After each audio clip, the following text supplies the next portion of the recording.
What I wanted to say about my music, the one that I always remember is this one that's called "You Are Near, No Matter Where You Are."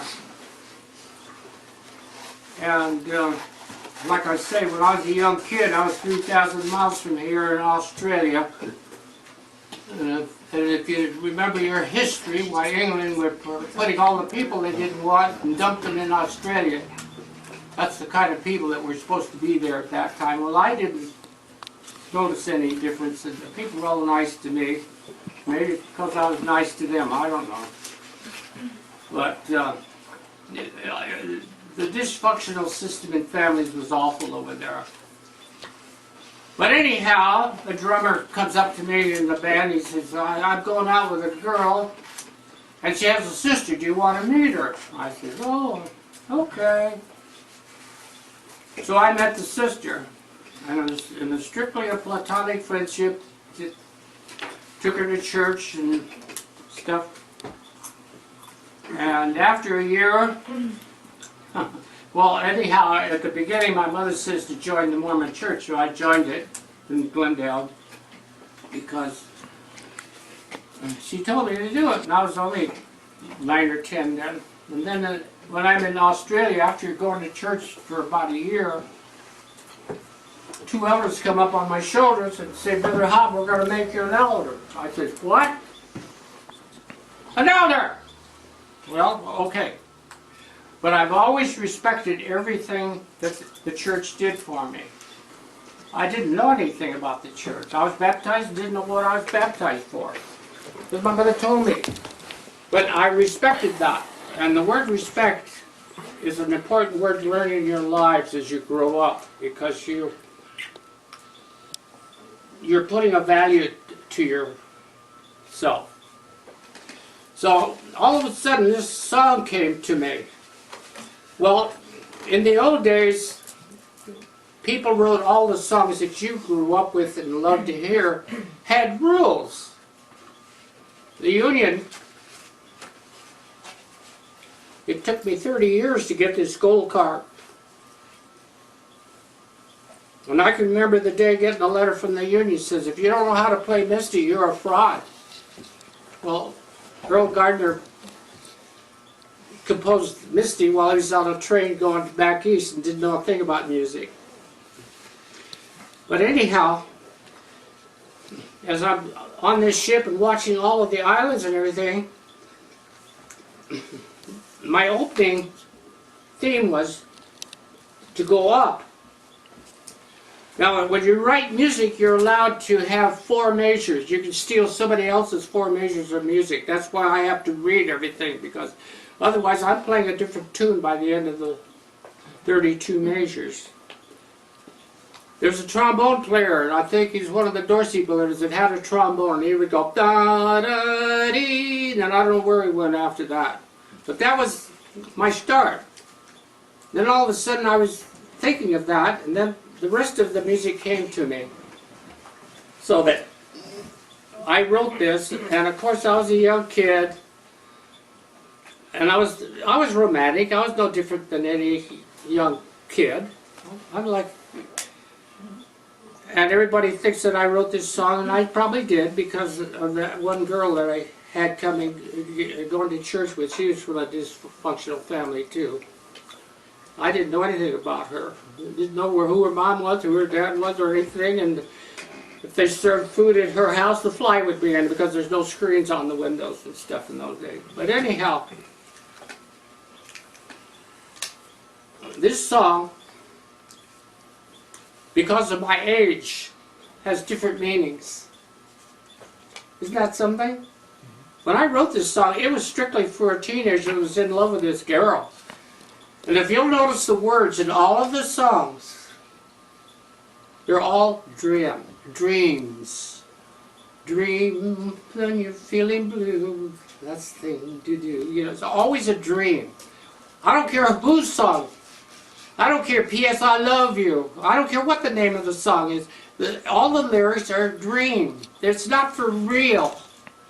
Why did I do the same thing? I'm reading the words and I'm saying, you know, it's a dream.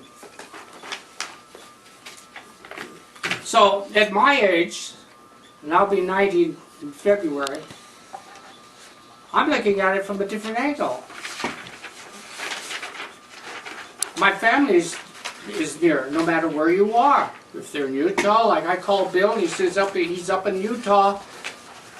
He's, in my way of thinking, because of my son, he's near no matter where he is. Well, that's the way it is with my family. It's amazing. I never thought of that when I wrote that song.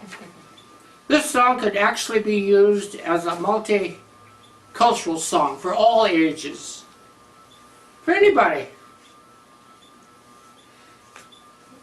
And that's where I've come to. But these other songs I wrote because of Alta Thompson. You remember meeting her in the temple, or not her, but her daughter. She sang in the Southern California Mormon choir in those days. And one of the members of the ward in Rancho Vista was happy, and I said, well, why are you happy? She said, she's singing. I said, where? And she said, the Southern California Mormon Temple. I said, well, that's been 50 years old now. And she looked at me and said, how'd you know that? I said, look, I know everything at my age. It's wonderful. I remember when it started. Alta Thompson was singing in it. Well, she was very good friends with my mother. Well, when I have a Catholic priest, this my cousin.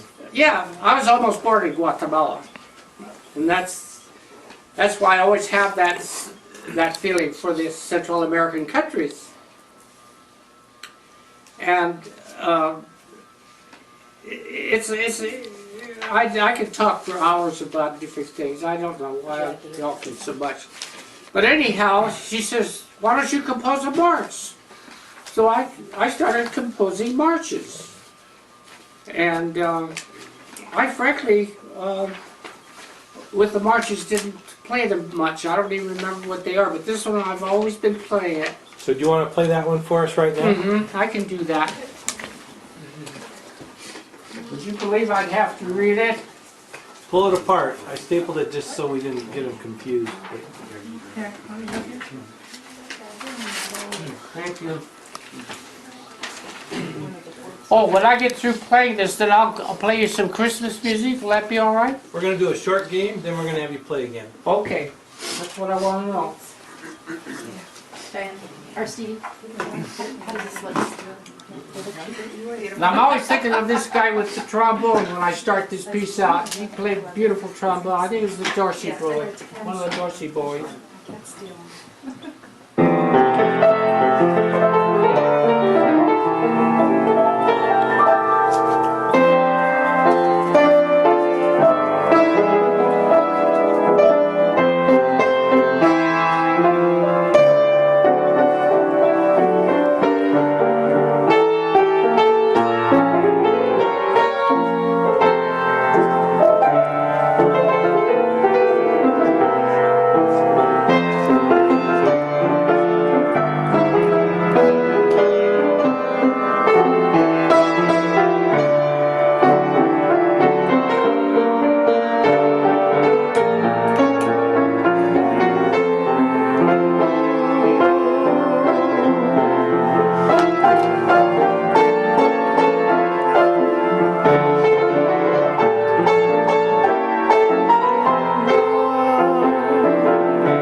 But that's the Yeah.